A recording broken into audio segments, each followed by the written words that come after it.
Bonjour, dans cette vidéo, je vais présenter la théorie de l'information de Shannon et Weaver, qui nous aide à mieux comprendre la communication technique et à comparer l'efficacité de différentes technologies pour transmettre l'information. Par exemple, est-ce que le gouvernement devrait arrêter d'envoyer des documents écrits et utiliser l'intelligence artificielle? Quand des gestes non-verbaux seraient-ils plus efficaces qu'une conversation en face à face? Pour répondre à ces questions, nous examinerons comment Shannon et Weaver entendent la communication. Nous utiliserons leur théorie pour modéliser la transmission d'informations avant d'identifier 3 menaces pour la transmission efficace d'informations. Comment Shannon et Weaver entendent-ils la communication? Ils entendent la communication comme la transmission de messages sur de grandes distances. À leur époque, on utilisait des technologies comme ces poteaux télégraphiques pour envoyer des messages. J'imagine que vous n'avez jamais vu un télégraphe, un outil inventé au 19e siècle pour envoyer des messages rapidement. Voici un exemple. Évidemment, le télégraphe est seulement efficace si le message est le même au départ et à l'arrivée. Le modèle de Shannon et Weaver nous permet de mesurer et comparer les messages codés et décodés. Pourquoi Shannon et Weaver étaient-ils si préoccupés par le codage? Il faut savoir que Shannon était étudiant en génie électrique et en mathématiques dans les années 30. Pendant la Seconde Guerre mondiale, il était cryptographe pour les services secrets de l'armée. Il est alors chargé de localiser dans le code ennemi les parties signifiantes, cachées, au milieu du brouillage. Après la guerre, Shannon était auteur d'un livre sur sa théorie mathématique de l'information, écrit avec un ajout de Warren Weaver, son supérieur dans le service secret. Il est devenu professeur au Massachusetts Institute of Technology de 1958 à 1978 et employé au laboratoire Bell de 1941 à 1972, encore intéressé par la transmission efficace de l'information.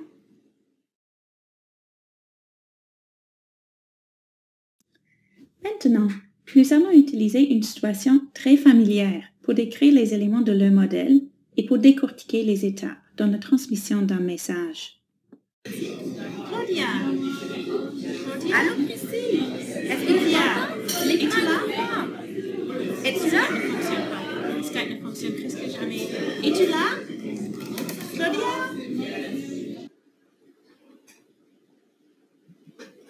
La source d'information produit un message. L'émetteur transforme le message en signaux. Le canal est le moyen utilisé pour transporter les signaux. Le récepteur reconstruit le message à partir des signaux et la destination est la personne à laquelle le message est envoyé.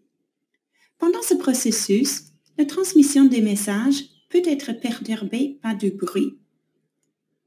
Si nous utilisons le modèle pour analyser ce qui s'est passé dans l'appel Skype raté, nous pourrions dire que mon cerveau était la source d'information.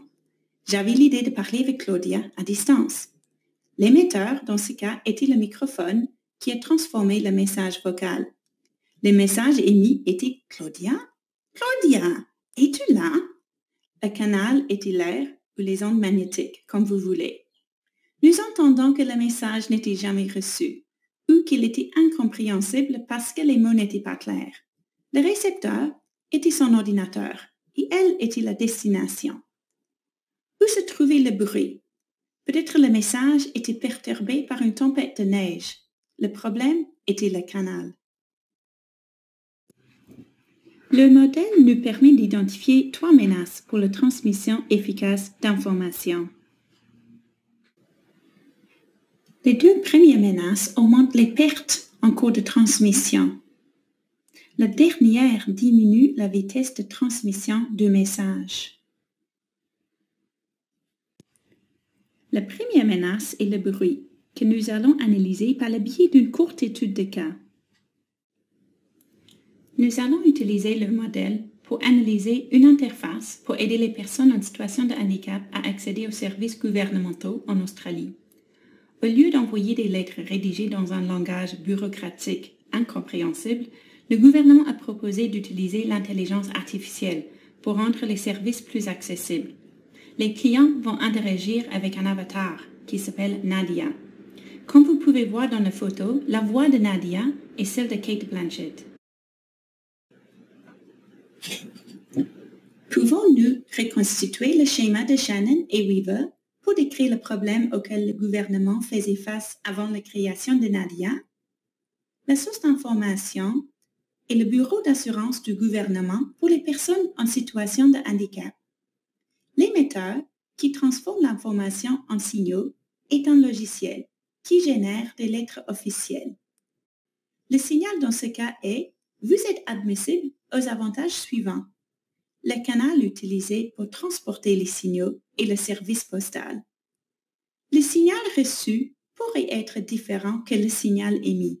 Comme beaucoup de documents gouvernementaux, nous pouvons imaginer que le message n'est pas facile à comprendre. Le récepteur est l'individu qui lit la lettre, possiblement pas le client. La destination est le client, la personne en situation de handicap.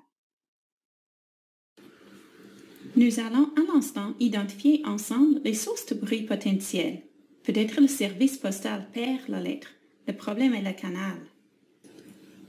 Si le texte est impossible à déchiffrer, le bruit touche au signal reçu. Si la personne qui lit la lettre n'est pas capable de la lire, par exemple si elle est aveugle, le bruit se trouve sur le plan du récepteur. On peut se questionner si l'utilisation de Nadia améliore cette situation. La source d'information continue d'être le bureau d'assurance, mais maintenant, l'émetteur est Nadia.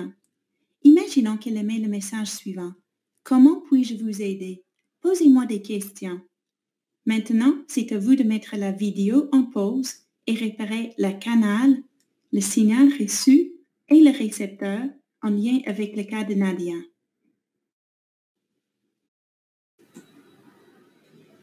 Le canal utilisé sera l'Internet.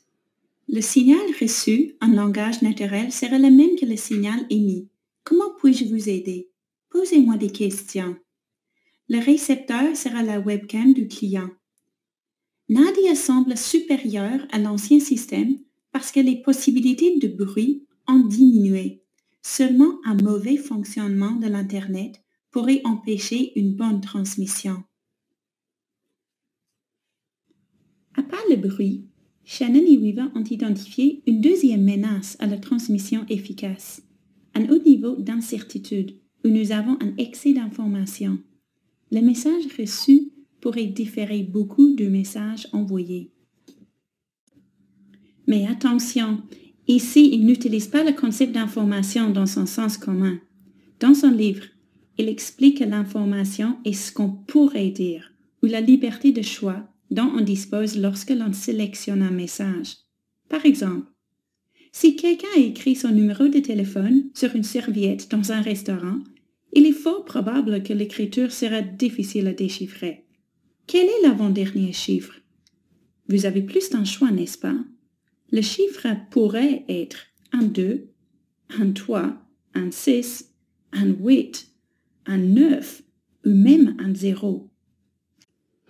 Si vous voulez l'appeler, vous avez beaucoup trop de choix, ce qui augmente l'incertitude.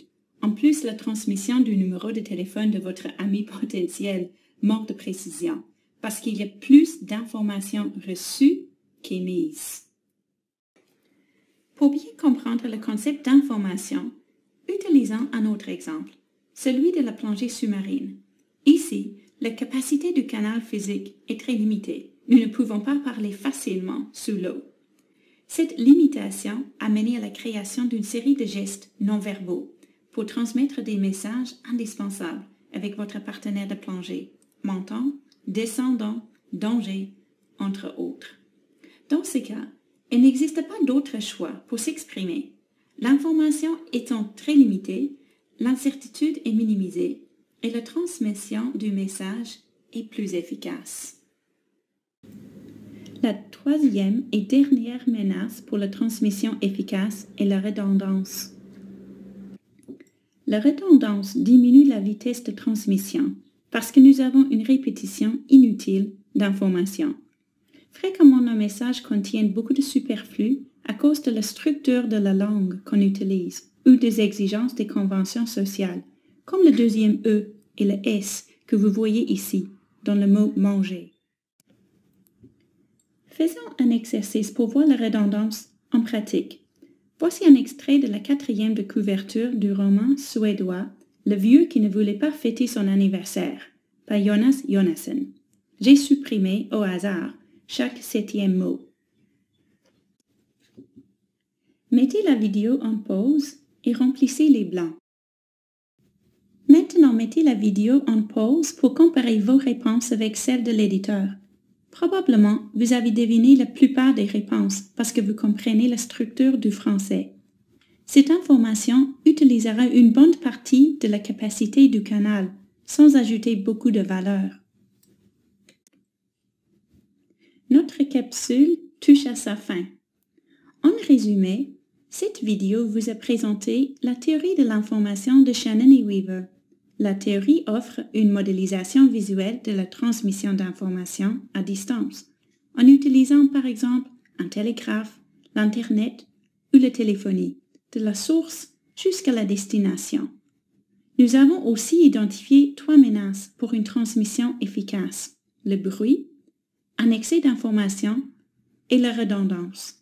Le bruit peut interrompre la transmission à différents moments. Un excès d'informations augmente les pertes en cours de transmission et la redondance diminue sa vitesse. Nous avons vu que la théorie de Shannon et Weaver nous permet de comparer l'efficacité de différentes technologies pour transmettre l'information. À mon avis, l'intelligence artificielle semble plus efficace que l'envoi d'une lettre par la poste pour les personnes en situation de handicap. Cependant, quand il y a la possibilité d'incertitude, une technologie plus simple, comme des gestes non-verbaux, très schématisés sous l'eau, peuvent communiquer plus qu'une conversation en face à face. Et vous, qu'en pensez-vous? Merci d'avoir regardé cette capsule de théorie de la communication. La communication en tant que transmission, Shannon et Weaver et leur théorie de l'information. À une prochaine capsule!